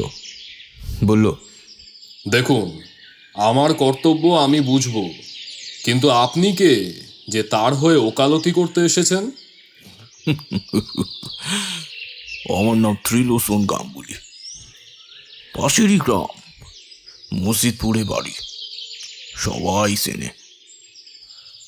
আপনার বাপ মায়ের আশীর্বাদে আমার কাছে গিয়ে হাত পাততে হয় না, এমন লোক এদিকে কম। বিশ্বাস না হয় বিনোদ ঘোষকে জিজ্ঞাসা করবেন। সে আমার হাত পাতবার দরকার হলে মশাইয়ের খোঁজ নেব, কিন্তু যার জন্য ওকালতি করতে এসেছেন সে আপনার কে হয় জানতে পারি? ভদ্রলোক রসিকতার ছলে ঈষৎ হেসে উঠলেন, বললেন, কুটুম্ব। বসেকের এই কটা দিন গেলেই আমি ওকে বিবাহ করব। শুনে বিজয় চকিত হয়ে বলল, হ্যাঁ, আপনি বিবাহ করবেন অনুরাধাকে? আগে হ্যাঁ, আমার স্থির সংকল্প। জ্যৈষ্ঠ সারা আর তো দিন নেই, নইলে এই মাসেই শুভ কর্মটা সমাধান হয়ে যেত। থাকতে দেওয়ার কথা আপনাকে আমার বলতে হতো না। বিজয় কিছুক্ষণ স্তব্ধ থেকে তারপর প্রশ্ন করল, বিয়ের ঘটকালিটা কে করলো? গগন চাটুর্যে? এবারে বৃদ্ধ রোষ মিশ্রিত চোখে বললেন, সে তো ফেরারি আসামি মশাই। প্রজাদের সর্বনাশ করে চম্পট দিয়েছে। এতদিন সেই তো বাধা দিচ্ছিল, নইলে নইলে অকরান এই বিয়েটা হয়ে যেত। বলে কিনা স্বভাব কুলীন, আমরা কৃষ্ণের সন্তান, বংশজোর ঘরে বোনকে দেব না, এই ছিল তার বলি। এখন সে গোমর রইল কোথায়? বংশজোর ঘরে যে যে আসতে হলো যে। আরে এখনকার দিনে কুল কে খোঁজে মশাই? টাকাই কুল, টাকাই মান, টাকাই সব। বলুন ঠিক কিনা? হ্যাঁ ঠিক। অনুরাধা স্বীকার করেছেন? শিকার বলছেন কি মশাই? রাতারাতি শহর থেকে এসে আপনি একটা তারা লাগাতেই দুই চোখে অন্ধকার। জয় মা তারা, দাঁড়াই কোথা। নইলে আমার তো মতলব ঘুরে গিয়েছিল। ছেলেদের অমত, বৌমাদের অমত, মেয়ে জামাইরা সব বেঁকে দাঁড়িয়েছে। আমিও ভেবেছিলাম দুর্ভাগ্যে সংসার তো হলো, আর না। কিন্তু লোক দিয়ে নিজে ডেকে পাঠিয়ে রাধা কেঁদে বললে, গাঙ্গুলি মশাই, পায়ে স্থান দাও, তোমার উঠোনে ঝাড় দিয়ে খাবো, সেও আমার ভালো। হ্যাঁ, কি আর করি, স্বীকার করলুম। বিজয় নির্বাক হয়ে বসে রইল। বৃদ্ধ বলতে লাগলেন, বিবাহ এ বাড়িতেই হবে। দেখতে একটু খারাপ দেখাবে, কিন্তু এত ঝঞ্ঝট না থাকলে আমার বাড়িতেই হতে পারত। গগন চাটুর্যের কে এক পিসি আছে, সেই নাকি কন্যা সম্প্রদায় করবে। এখন কেবল মশাই রাজি হলেই হয়। তা রাজি হয়ে আমাকে কি করতে হবে বলুন? তাড়া দেব না, এই তো? বেশ, তাই হবে। এখন আপনি আসুন। নমস্কার। আচ্ছা আচ্ছা, নমস্কার মশাই, নমস্কার। হবেই তো, হবেই তো। আপনার ঠাকুর হলেন লখপতি, প্রাতঃস্মরণীয় লোক। নাম করলে সুপ্রভাত হয়।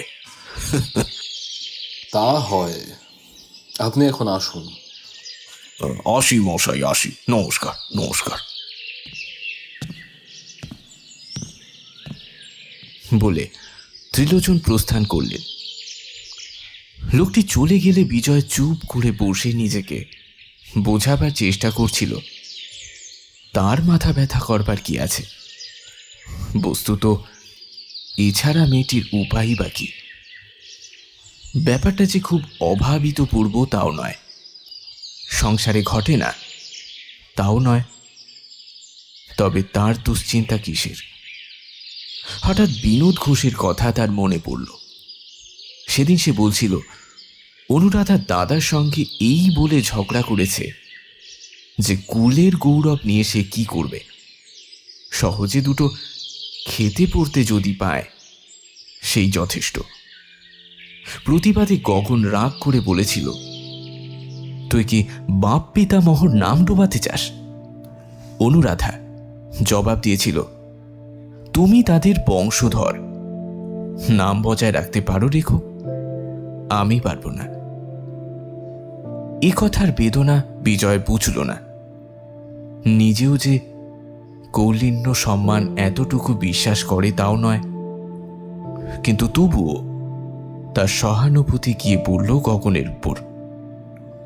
অনুরাধার তীক্ষ্ণ প্রত্যুত্তর যতই সে মনে মনে তোলপাড়া করতে লাগলো, ততই তাকে লজ্জাহীন, লোভী আর হীন বলে মনে হতে লাগলো তার। এদিকে ক্রমশ উঠোনে লোকের ভিড় জমেছে। এবার এদেরকে নিয়ে কাজ শুরু করতে হবে। কিন্তু আজ তার কিছুই ভালো লাগলো না। দারোয়ানকে দিয়ে তাদের সকলকে বিদায় করানো হলো। অবশেষে একা একই বসে থাকতে না পেরে কি একটা ভেবে একেবারে বাড়ির মধ্যে এসে উপস্থিত হলো বিজয়। রান্নাঘরের সম্মুখের খোলা বারান্দায় মাদুর পেতে অনুরাধা শুয়ে আছে। তার দুই পাশে দুই ছেলে, কুমার এবং সন্তোষ। মহাভারতের গল্প চলছে। রাত্রে রান্নাটা সে বেলাবেলি সেরে নিত্যই এমনই ছেলেদের নিয়ে সন্ধ্যার পরে গল্প করে। তারপর কুমারকে খাইয়ে বাইরে তার পিতার কাছে পাঠিয়ে দেয়। জ্যোৎস্নার রাত, ঘন পল্লবে আম গাছের পাতার ফাঁক দিয়ে এসে টুকরো চাঁদের আলো স্থানে স্থানে তাদের গায়ের উপর, মুখের উপর এসে পড়েছে। গাছের ছায়ায় একটা লোককে এদিকে আসতে দেখে অনুরাধা চকিত হয়ে জিজ্ঞাসা করল, কে? আমি বিজয়। তিনজনেই সসব ব্যস্তে উঠে বসল। সন্তোষ ছোটবাবুকে অত্যন্ত ভয় করে। প্রথম দিনের স্মৃতি সে ভোলেনি। উসখুস করে উঠে গেল সে। কুমারও বন্ধুর অনুসরণ করল। বিজয় বলল, ত্রিলোচন গাঙ্গুলিকে আপনি চেনেন? আজ তিনি আমার কাছে এসেছিলেন। অনুরাধা বিস্মিত হল। আপনার কাছে? কিন্তু আপনি তো তার ঘাতক নন। না, কিন্তু হলে হয়তো আপনার সুবিধা হতো। আমার একদিনের অত্যাচার আপনি আরেকদিন শোধ দিতে পারতেন। অনুরাধা চুপ করে রইল। বিজয় আরও বলল, তিনি জানিয়ে গেলেন আপনার সঙ্গে তার বিবাহ স্থির হয়েছে। এ কি সত্য? হ্যাঁ। আপনি নিজে উপযাজক হয়ে তাকে রাজি করিয়েছেন? হ্যাঁ, তাই। তাই যদি হয়ে থাকে এ অত্যন্ত লজ্জার কথা। শুধু আপনার নয়, আমারও। আপনার লজ্জা কিসের? সেই কথা জানাতেই আমি এসেছি। ত্রিলোচন বলে গেল শুধু আমার তাড়াতেই বিভ্রান্ত হয়ে নাকি আপনি এ প্রস্তাব করেছেন। বলেছেন আপনার দাঁড়াবার স্থান নেই এবং বহু সাধ্য সাধনায় তাকে সম্মত করিয়েছেন। নইলে এ বয়সে বিবাহের ইচ্ছা সে ত্যাগ করেছিল। শুধু আপনার কান্নাকাটিতে দয়া করে ত্রিলোচন রাজি হয়েছে। হ্যাঁ, এসবই সত্যি। আমার তাড়া দেওয়া আমি প্রত্যাহার করছি, আর নিজের আচরণের জন্য আমি আপনার কাছে ক্ষমা চাইছি। অনুরাধা আবারও চুপ করে রইল। বিজয় আরও বলল, এবার নিজের তরফ থেকে আপনি প্রস্তাব প্রত্যাহার করুন। না, সে হয় না। আমি তাকে কথা দিয়েছি, সবাই শুনেছে। লোকে তাকে উপহাস করবে। আর এতে করবে না, বরঞ্চ ঢের বেশি করবে। তার উপযুক্ত ছেলে মেয়েদের সঙ্গে আপনার বিবাদ বাঁধবে, তাদের সংসারে একটা বিশৃঙ্খলতার সৃষ্টি হবে, আপনার নিজের অশান্তির কোনো সীমা থাকবে না। এসব কথা কি ভেবে দেখেননি? সব শুনেও অনুরাধা মৃদু কণ্ঠে বলল, দেখেছি। আমার বিশ্বাস এসব কিছুই হবে না। শুনে বিজয় হতবাক হয়ে গেল। বলল, সে বৃদ্ধ কটা দিন বাঁচবে আশা করেন? স্বামীর পরমায়ু সংসারে সকল স্ত্রী বেশি আশা করে। এমনও তো হতে পারে হাতের নোয়া নিয়ে আমি আগে চলে গেলাম। বিজয় এ কথার উত্তর খুঁজে পেল না। স্তব্ধ হয়ে দাঁড়িয়ে রইল কেবল। কিছুক্ষণ এমনই নীরবে কাটলে অনুরাধা বিনীত স্বরে বলল, আপনি আমাকে চলে যেতে হুকুম করেছেন সত্যি, কিন্তু কোনোদিন তার উল্লেখ পর্যন্ত করেননি। দয়ার যোগ্য নই, তবু যথেষ্ট দয়া করেছেন।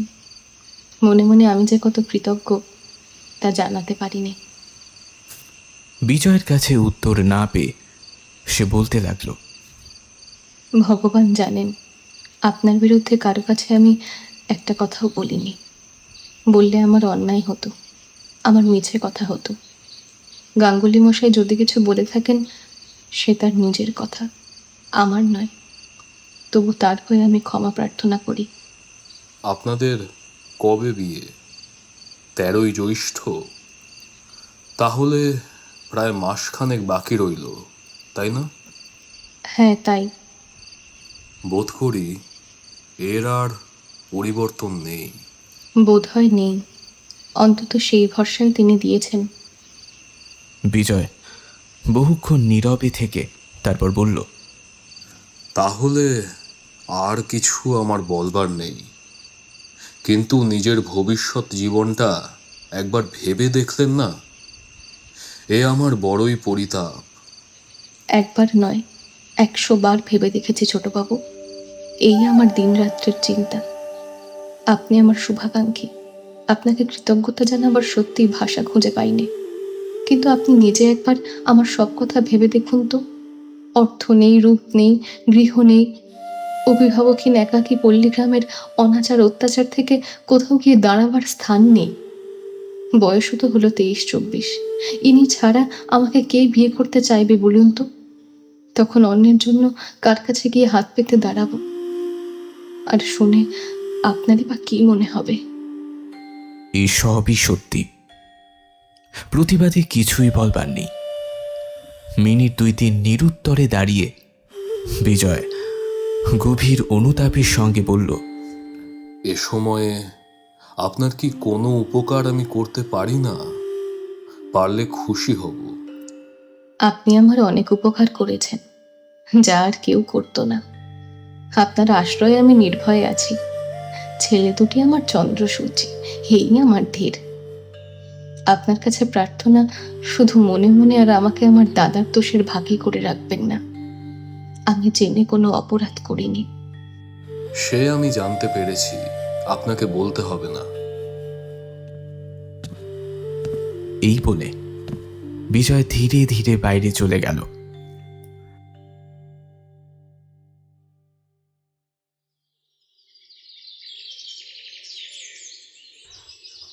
কলকাতা থেকে কিছু তরি তরকারি আর ফলমূল মিষ্টান্ন এসেছিল।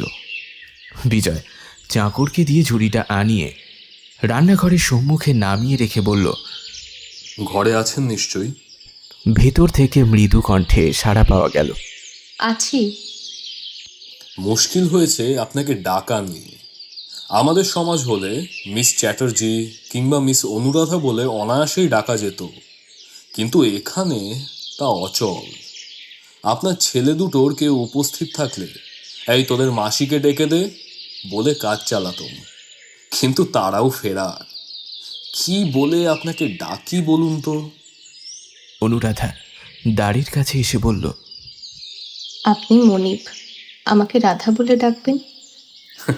ডাকতে আমার আপত্তি নেই, কিন্তু মণিবানা সত্ত্বের জোরে নয়। দায় ছিল গগন চাটুর্যের, কিন্তু সে দিলে গা ঢাকা। মনিব বলে আপনি কেন মানতে যাবেন? আপনার গরজ কিসের? ভেতর থেকে শুধু শোনা গেল, ও কথা বলবেন না, আপনি মনিব বই কি। সে দাবি করি নে, কিন্তু বয়সের দাবি করি। আমি অনেক বড়, নাম ধরে ডাকলে যেন রাগ করবেন না। না, বিজয়ের কাছে স্পষ্ট হয়েছে ঘনিষ্ঠতা করবার আগ্রহ তার দিক থেকে যত প্রবলই হোক, উপক্ষ থেকে তার লেশ মাত্র নেই। সে কিছুতেই সম্মুখে আসে না, সংক্ষেপে সম্ভ্রমের সঙ্গে বরাবরই আড়াল থেকে উত্তর দেয়। বিজয় বলল, বাড়ি থেকে কিছু তরি তরকারি, ফলমূল, মিষ্টি এসে পৌঁছেছে। ঝুড়িটা তুলে রাখুন, ছেলেদের দেবেন। থাক, দরকার মতো রেখে আপনার বাইরে পাঠিয়ে দেব। না, সে করবেন না। আমার বামুনটাও রাঁধতে জানে না। দুপুর থেকে দেখছি চাদর মুড়ি দিয়ে পড়ে আছে। কি জানি আপনাদের দেশের ম্যালেরিয়া তাকে ধরলে কিনা, তাহলে ভোগাবে। কিন্তু ম্যালেরিয়া তো আমাদের দেশে নেই। বামুন না উঠলে এবেলা আপনার রাঁধবে কে? ও এ বেলার কথা বাদ দিন, সে ভেবে দেখব কাল সকালে। আর তাছাড়া কুকারটা তো সঙ্গেই আছে, শেষ পর্যন্ত চাকরকে দিয়েই কাজ চালিয়ে নিতে পারবো। কিন্তু তাতে কষ্ট হবে তো। না, এ আমার নিজের অভ্যেস আছে। শুধু কষ্ট হতে পারত ছেলের খাবার কষ্ট চোখে দেখলে, কিন্তু সে ভার তো আপনি নিয়েছেন। কি রেঁধেছেন এবেলা?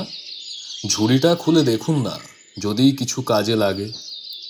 কাজে লাগবে বই কি, কিন্তু এবেলা তো আমার রান্না নেই। নেই কেন? কুমারের একটু গা গরম হয়েছে, রাঁধলে সে খাবার উপদ্রব করবে। ও বেলার যা আছে তাতে সন্তোষে চলে যাবে। গা গরম হয়েছে তার? কোথায় আছে সে? আছে আমার বিছানায় শুয়ে, সন্তোষের সঙ্গে গল্প করছে। আজ বলছিল বাইরে যাবে না, আমার কাছে শোবে। তা সুখ, কিন্তু বেশি আদর পেলে মাসিকে ছেড়ে ও বাড়ি যেতে চাইবে না, তখন ওকে নিয়ে বিভ্রাট বাঁধবে। না, বাঁধবে না। কুমার অবাধ্য ছেলে নয়। তাহলে কি হলে যে অবাধ্য হয় সে আপনি জানেন, কিন্তু শুনতে পাই ও আপনার উপরে কম উৎপাত করে না। ও উপদ্রব যদি করে আমার উপরেই করে, আর কারো উপরে না। সে আমি জানি, কিন্তু মাসি না হয় সহ্য করলে, কিন্তু জ্যাঠাইমা সইবে না। আর বিমাতা যদি আসেন, তিনি এতটুকু অত্যাচারও বরদাস্ত করবেন না। অভ্যাস বিগড়ালে ওর বিপদ ঘটবে। ছেলের বিপদ ঘটবে এমন বিমাতা ঘরে আনবেন কেন? নাইবা আনলেন। আনতে হয় না, ছেলের কপাল ভাঙলে বিমাতা আপনি এসে ঘরে ঢোকেন। তখন বিপদ ঠেকাতে মাসির শরণাপন্ন হতে হয়, অবশ্য যদি তিনি রাজি থাকেন। যার মানি মাসি তাকে ফেলতে পারে না, যত দুঃখে হোক মানুষ করেই তোলে। কথাটা শুনে রাখলুম। বলেই বিজয় চলেই যাচ্ছিল, এমন সময় ফিরে এসে বলল, যদি অভিনয় মাফ করেন, একটা কথা জিজ্ঞেস করি। বলুন। কুমারের চিন্তা পরে করা যাবে, কারণ তার বাপ বেঁচে আছে। তাকে যত পাষণ্ড লোকে ভাবে সে কিন্তু ততটা নয়। কিন্তু সন্তোষ, তার তো বাপ মা দুই গেছে। নতুন মেশো ত্রিলোচনের ঘরে যদি তার ঠাঁই না হয়, কি করবেন তাকে নিয়ে? ভেবেছেন সে কথা? মাসির ঠাঁই হবে, বোনপোর হবে না? হওয়াই উচিত, কিন্তু যেটুকু তার দেখতে পেলুম তাতে ভরসা বড় হয় না। এই কথার জবাব অনুরাধা তৎক্ষণাৎ দিতে পারল না। ভাবতে একটু সময় লাগলো। তারপর শান্ত দৃঢ় কণ্ঠে বলল, তখন গাছতলায় না হয় দুজনের স্থান হবে, সে তো আর কেউ বন্ধ করতে পারবে না। মাসির যোগ্য কথা অস্বীকার করি নে, কিন্তু সে সম্ভব নয়। তখন আমার কাছে তাকে পাঠিয়ে দেবে। কুমারের বন্ধুও, সে যদি মানুষ হয় সন্তোষও হবে। ভিতর থেকে আর কোনো জবাব আসলো না।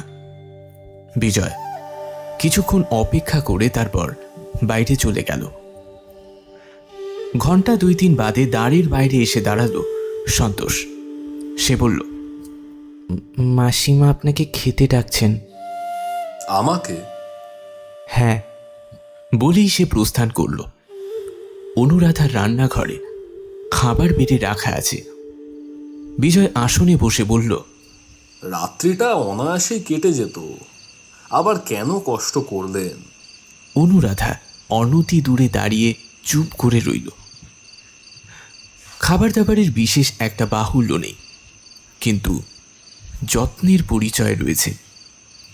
সত্যি কি পরিপাটি করেই না খাবারগুলো সাজানো। আহারে বসে বিজয় জিজ্ঞাসা করল, কুমার কি খেলো? সাগু খেয়ে সে ঘুমিয়েছে। ঝগড়া করেনি আজ? আমার কাছে শোবে বলে আজও ভারী শান্ত, মোটেও ঝগড়া করেনি। ওকে নিয়ে আপনার ঝঞ্ঝাট বেড়েছে, কিন্তু আমার দোষে নয়। ও নিজেই কি করে যে আপনার সংসারের মধ্যে নিঃশব্দে ঢুকে পড়ল, তাই আমি ভাবি। আমিও ঠিক তাই ভাবি। মনে হয় ও বাড়ি চলে গেলে আপনার কষ্ট হবে।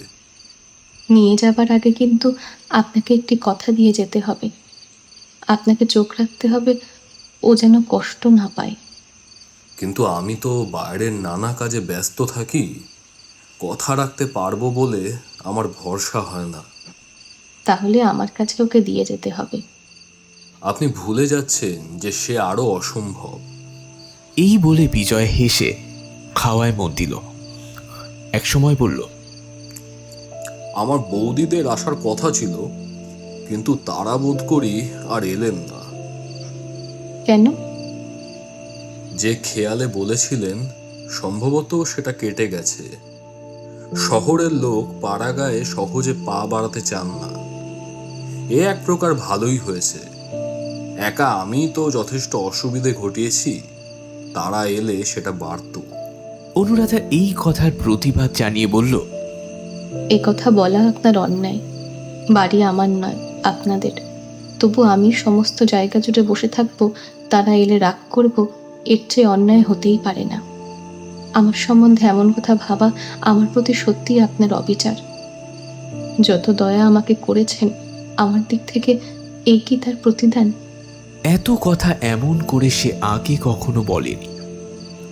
জবাবখানা শুনে বিজয় আশ্চর্যই হয়েছে। যতটা অশিক্ষিত এই পাড়াগাঁয়ের মেয়েটিকে সে ভেবেছিল, আদতে তা নয়। একটুখানি স্থির থেকে আপন অপরাধ স্বীকার করে বলল, সত্যি এ কথা বলা আমার উচিত হয়নি। যাদের সম্বন্ধে এ কথা খাটে আপনি তাদের চেয়ে অনেক বড়।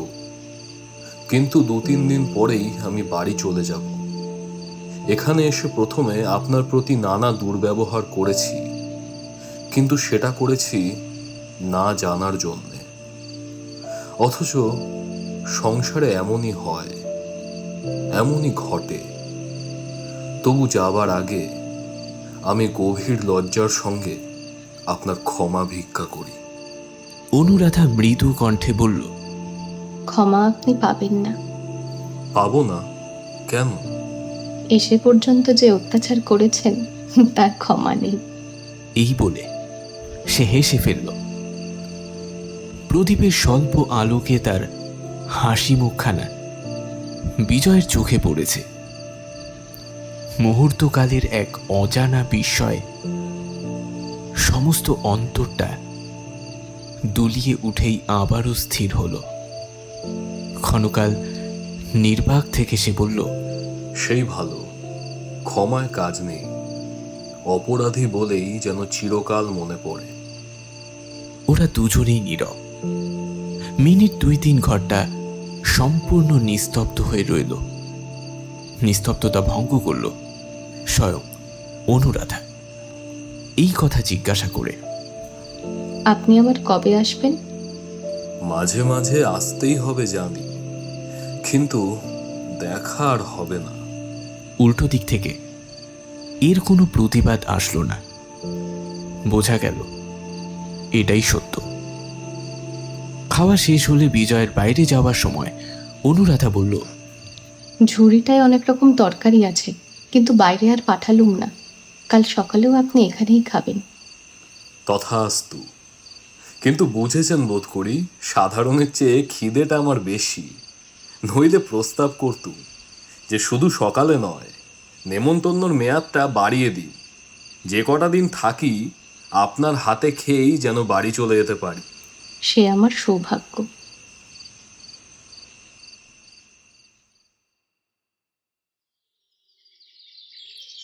পরদিন প্রভাতেই বহুবিধ আহার্য দ্রব্য অনুরাধার রান্নাঘরের বারান্দায় এসে পৌঁছল। সেও আপত্তি না করে সেই সব তুলে রাখল। এরপর 3 দিনের জায়গায় 5 দিন কেটেছে। কুমার সম্পূর্ণ সুস্থ। এই কদিন বিজয় ক্ষোভের সঙ্গে লক্ষ্য করল আতিথ্যের ত্রুটি কোনো দিকে নেই, কিন্তু পরিচয়ের দূরত্ব তেমনই অবিচলিত রয়েছে। কোনো ছলেই তিল মাত্র তাকে কাছে আনা গেল না। বারান্দায় খাবার জায়গা করে অনুরাধা ঘরের মধ্যে থেকেই সব কিছু সাজিয়ে গুছিয়ে দেয়, পরিবেশন করে সন্তোষ। আর মাঝে মাঝে কুমার এসে বলে, বাবা, মাসিমা বললেন মাছের তরকারিটা অতখানি পড়ে থাকলে চলবে না, আরও একটু খেতে হবে। তোমার মাসিমাকে গিয়ে বলো যে বাবাকে রাক্ষস ভাবা তার অন্যায়। কুমার আবারও ফিরে এসে বলে, মাছের তরকারি থাক, ও বোধহয় ভালো হয়নি, কিন্তু কালকের মতো বাটিতে দুধ পড়ে থাকলে তিনি দুঃখ করবেন। তোমার মাসি যেন কাল থেকে গামলার বদলে বাটি করেই দুধ দেন, তাহলে আর পড়ে থাকবে না। এমনি করেই এই 5টা দিন কেটে গেল। মেয়েদের যত্নের ছবিটা বিজয়ের মনে চিরদিনই অস্পষ্ট। মাকে সে ছেলেবেলা থেকে অসুস্থ, অপটই দেখেছে। গৃহিণীপনার কোনো কর্তব্যই তিনি সম্পূর্ণ করে উঠতে পারেননি।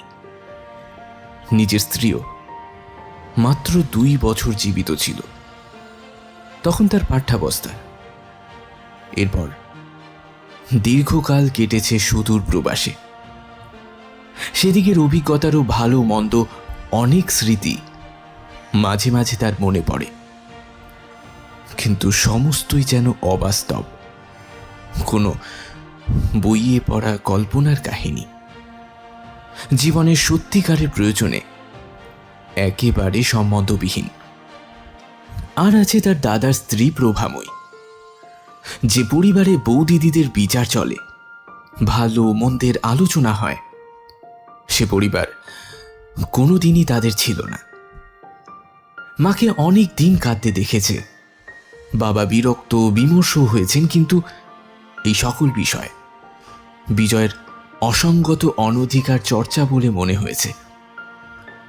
জ্যাঠাইমা দেওর পুত্রের খোঁজ না রাখলে, বধূ শ্বশুর শাশুড়ির সেবা না করলে সেটা যে প্রচণ্ড অপরাধের বিষয় এমন ধারণা তার ছিল না।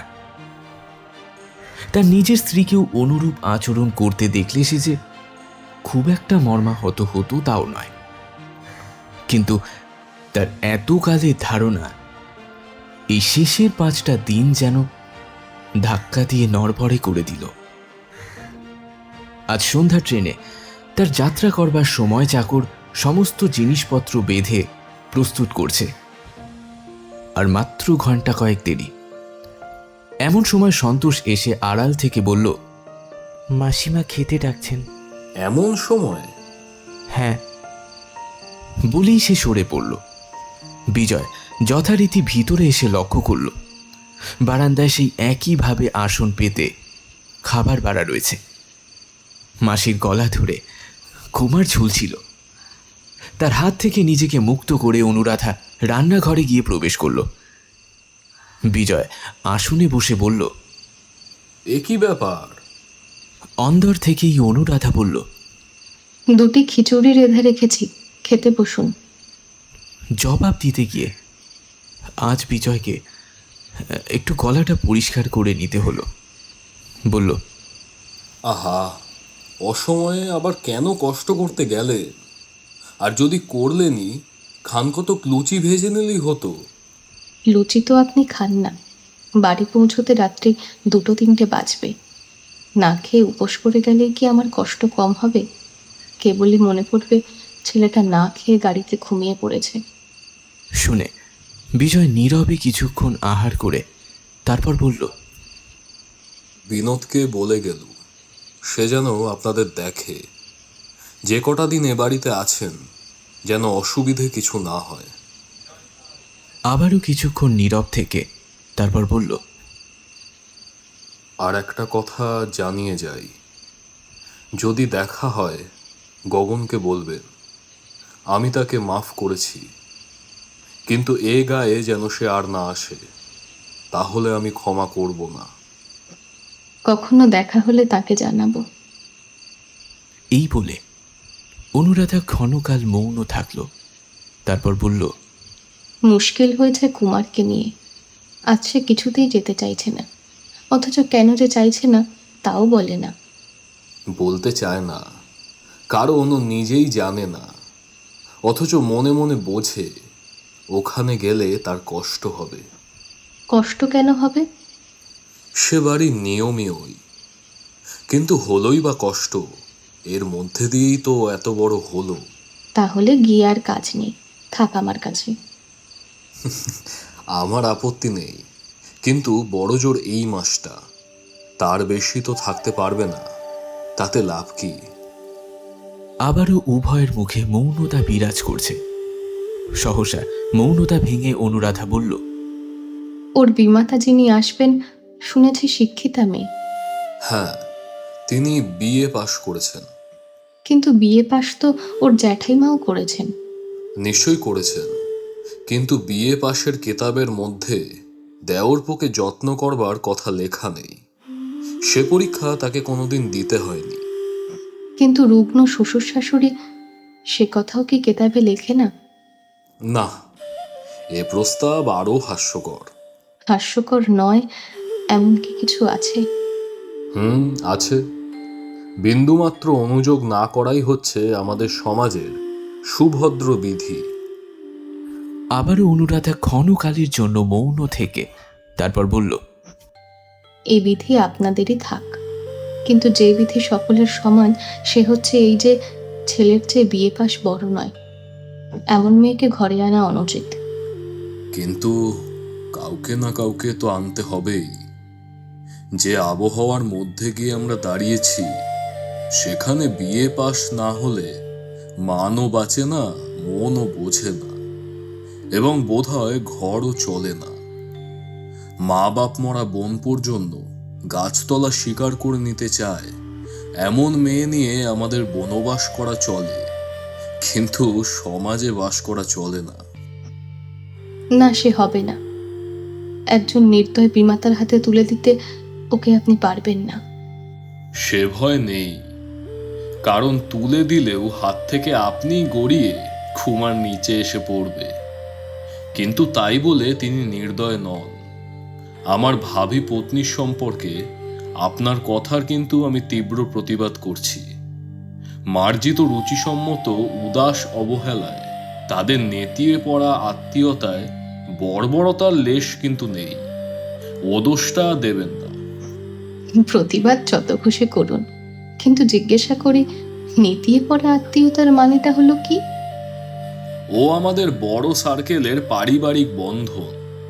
ওর কোড আলাদা, চেহারা স্বতন্ত্র, ওর শেকড় টানে না রস, পাতার রং সবুজ না হতেই ধরে হলুদের বর্ণ।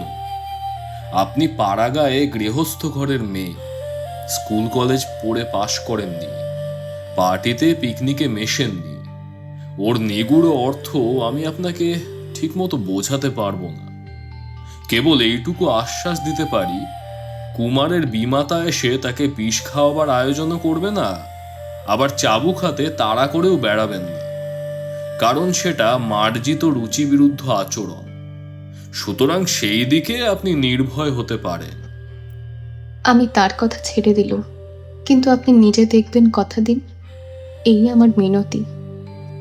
কথা দিতেই তো ইচ্ছে করে, কিন্তু আমার স্বভাবও আলাদা, অভ্যাসও আলাদা। আপনার আগ্রহ স্মরণ করে মাঝে মাঝে দেখবার চেষ্টা করব, কিন্তু যতটা আপনি চান তা পেরে উঠব বলে আমার মনে হয় না। এখন আমার খাওয়া তো শেষ হলো, যাই তবে, যাবার উদ্যোগ করি গে। বলেই বিজয় আসন ছেড়ে উঠে পড়ল। তারপর যেতে যেতে বলল, তাহলে কুমার রইল আপনার কাছে। ওকে ছাড়বার দিন এলে বিনোদকে দিয়ে কলকাতায় পাঠিয়ে দেবেন। প্রয়োজন যদি হয় অসংকোচে সন্তোষকেও সঙ্গে পাঠাবেন। প্রথমে এসে আপনার সঙ্গে যে ব্যবহার করেছি সেটা কিন্তু ঠিক আমার প্রকৃতি নয়। এই ভরসা আরেকবার দিয়ে আপনার কাছে বিদায় চাইছি। আমার বাড়িতে কুমারের চেয়ে বেশি অনাদর কিন্তু সন্তোষের ঘটবে না।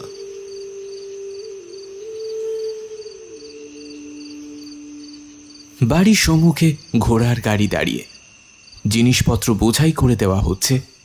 বিজয় উঠতেই যাচ্ছে এমন সময় কুমার বলল, বাবা, মাসিমা ডাকছেন একবার। সদর দরজার পাশে অনুরাধা দাঁড়িয়ে বলল, প্রণাম করব বলে ডেকে পাঠালো, আবার কবে যে করতে পারবো জানি নে। এই বলে গলায় আঁচল দিয়ে দূর থেকে প্রণাম করল সে। তারপর উঠে দাঁড়িয়ে কুমারকে কোলের কাছে টেনে নিয়ে বলল, ঠাকুরমাকে ভাবতে বারণ করবেন, যে কটা দিন ছেলেটা আমার কাছে রইল অযত্ন হবে না। বিজয় হেসে বলল, বিশ্বাস করা কঠিন। কঠিন? কার কাছে? আপনার কাছেও নাকি? বলে সেও হাসতে গিয়ে দুজনের একবার চোখাচোখি হলো। বিজয় স্পষ্ট দেখতে পেল তার দুই চোখের পাতা জলে ভিজে হয়ে গিয়েছে। মুখ নামিয়ে বলল, কুমারকে নিয়ে গিয়ে কষ্ট দেবেন না যেন। আর বলতে পারবো না বলেই বারবার বলে রাখছি, আপনাদের বাড়ির কথা মনে হলে ওকে আমার পাঠাতে ইচ্ছে করে না। সে নাই বা পারলেন। প্রত্যুত্তরে অনুরাধা শুধু একটা নিঃশ্বাস চেপে চুপ করে রইল। বিজয় আবারও বলল, যাবার পূর্বে আপনার প্রতিশ্রুতির কথাটা আরও একবার স্মরণ করিয়ে দিয়ে যাই। আপনি কিন্তু কথা দিয়েছেন কখনো কিছু প্রয়োজন হলে চিঠি লিখে আমাকে জানাবেন। আমার মনে আছে, জানি গাঙ্গুলি মশাইয়ের কাছে ভিক্ষুকের মতোই আমাকে চাইতে হবে, মনের সমস্ত ধিক্কার বিসর্জন দিয়েই চাইতে হবে, কিন্তু আপনার কাছে তা নয়। যা চাইব স্বচ্ছন্দেই চাইব। এই বলে বিজয় যেতে উদ্ধত হলে অনুরাধা বলল, তবে আপনিও একটা প্রতিশ্রুতি দিয়ে যান, বলুন প্রয়োজন হলে আমাকেও জানাবেন। জানাবার মতো আমার কি প্রয়োজন হবে অনুরাধা? তা আমি কি করে জানব? আমার আর কিছু নেই, কিন্তু প্রয়োজন হলে প্রাণ দিয়ে সেবা করতেও তো পারবো। আপনাকে ওরা করতে দেবেই বা কেন? আমাকে কেউ বাধা দিতে পারবে না।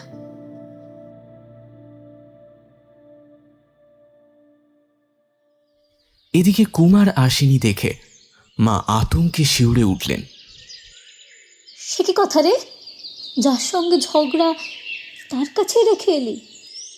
আরে যার সঙ্গে ঝগড়া সে গিয়ে পাতালে ঢুকেছে মা, তাকে খুঁজে বের করা সাধ্যকার।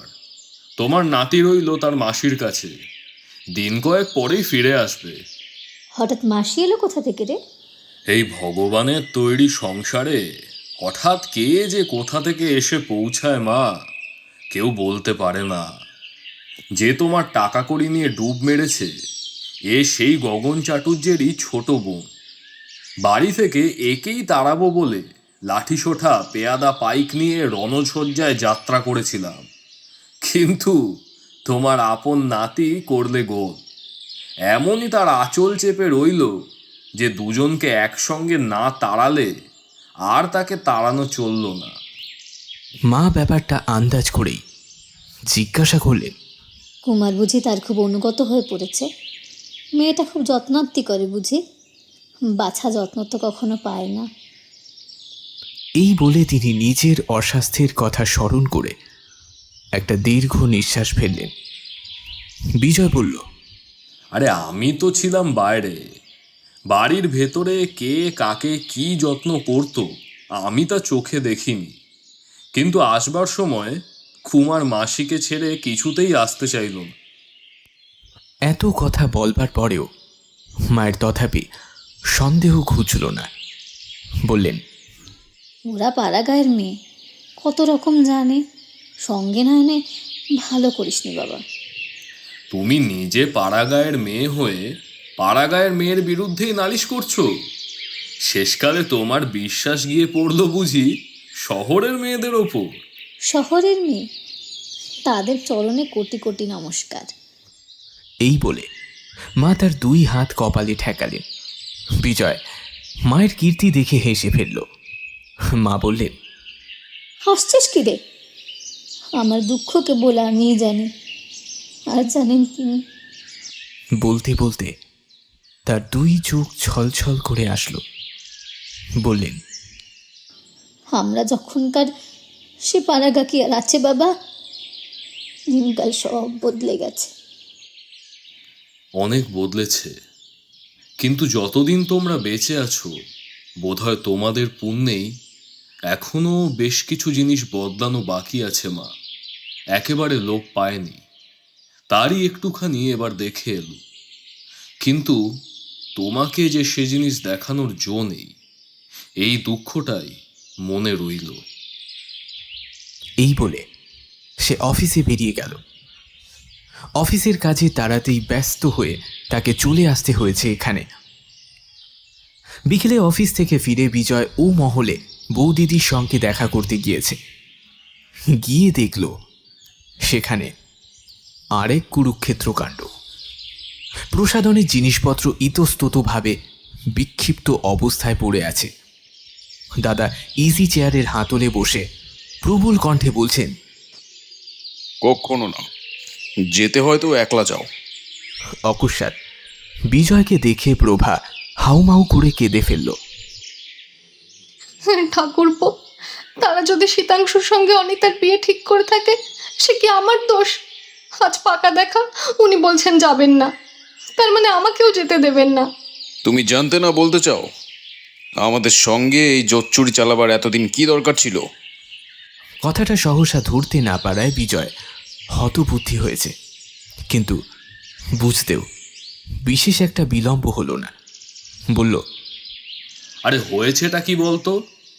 অনিতার সঙ্গে শীতাংশু ঘোষালের বিয়ের সম্বন্ধ পাকা হয়েছে। আজই তার পাকা দেখা। I am thrown completely overboard. আর উনি বলতে চান উনি কিছুই জানতেন না। আমি কি করতে পারি ঠাকুরপো? দাদা রয়েছেন, মা রয়েছেন, মেয়ে নিজে বড় হয়েছে, তারা যদি কথা ভাঙে আমার দোষ কি? দোষ এই যে তারা ধাপ্পাবাজ, ভণ্ড আর মিথ্যেবাদী। একদিকে কথা দিয়ে আর একদিকে গোপন টোপ ফেলে বসেছিল। এখন লোক মুখ টিপে হাসবে, আমি ক্লাবে পার্টিতে লজ্জায় মুখ দেখাতে পারবো না। এমন ধারা কি আর হয় না? তাতে তোমার লজ্জা কিসে?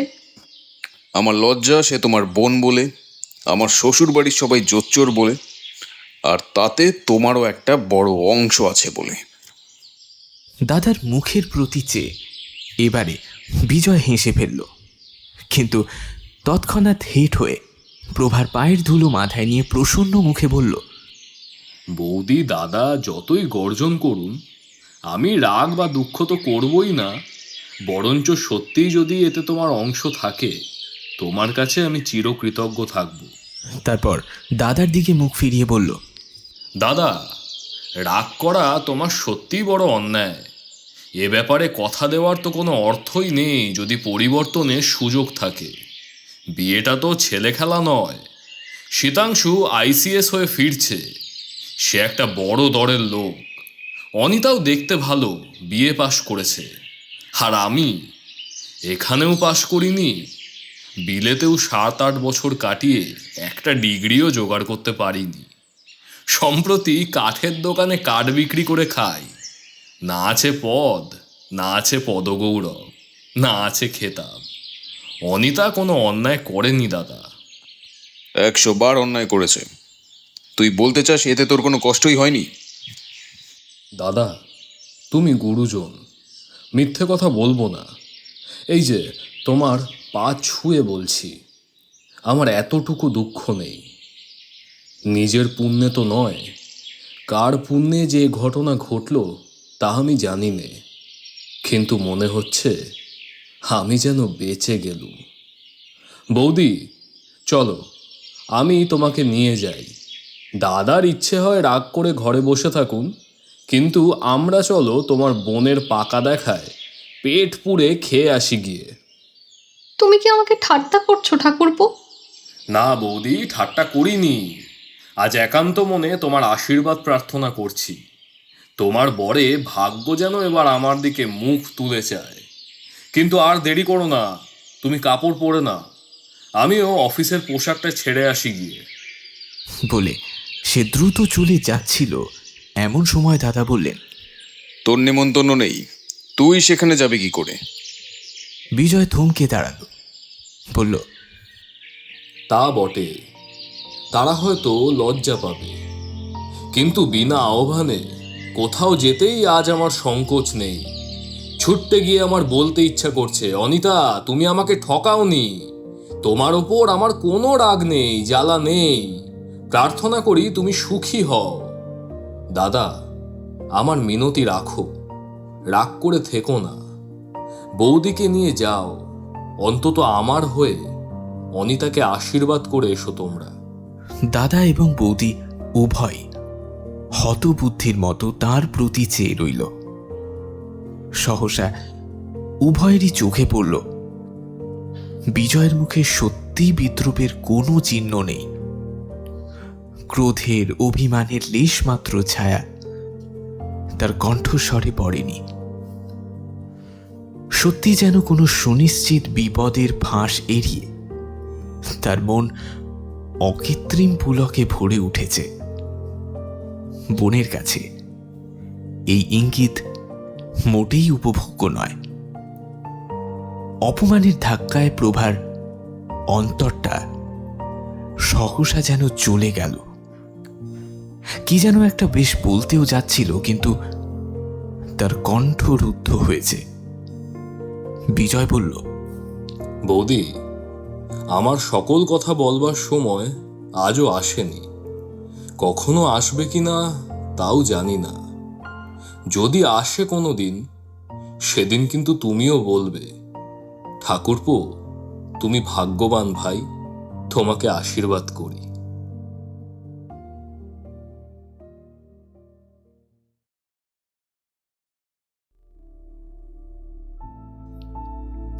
শুনছিলেন শরৎচন্দ্র চট্টোপাধ্যায় রচিত অনুরাধা।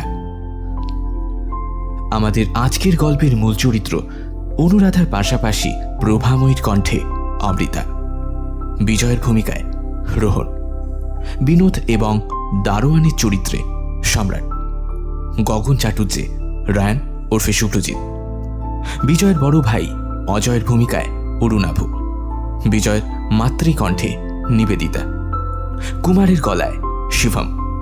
সবশেষে গল্পকথক, গল্পের সূত্রধারের পাশাপাশি ত্রিলোচন গাঙ্গুলি এবং সন্তোষের কণ্ঠে আমি অনিক। আমাদের আজকের গোটা গল্পে আবহ সঙ্গীতে বিশেষভাবে সাহায্য করেছে কথালিপি প্রোডাকশনস, আমাদের টেকনিক্যাল হেড রাজীব। আমাদের আজকের কাহিনী যদি আপনাদের ভালো লেগে থাকে তাহলে লাইক, কমেন্টস এবং শেয়ার করতে ভুলবেন না। দিনের শেষে চ্যানেলটিকে অতি অবশ্যই সাবস্ক্রাইব করে বেল আইকনটি প্রেস করে নিন, যাতে আমাদের নিবেদন সরাসরি পৌঁছে যেতে পারে আপনাদের কাছে। এখন আমরা শুধু ইউটিউবেই নই, রয়েছি স্পটিফাইতেও, তাই ইউটিউবের পাশাপাশি স্পটিফাইতেও ফলো করতে ভুলবেন না। দেখা হচ্ছে আগামী সপ্তাহে নতুন কোনো কাহিনীকে সঙ্গী করে। ততক্ষণ পর্যন্ত সুস্থ থাকুন এবং গল্পের কথালিপিকে অফুরান ভালোবাসা দিন।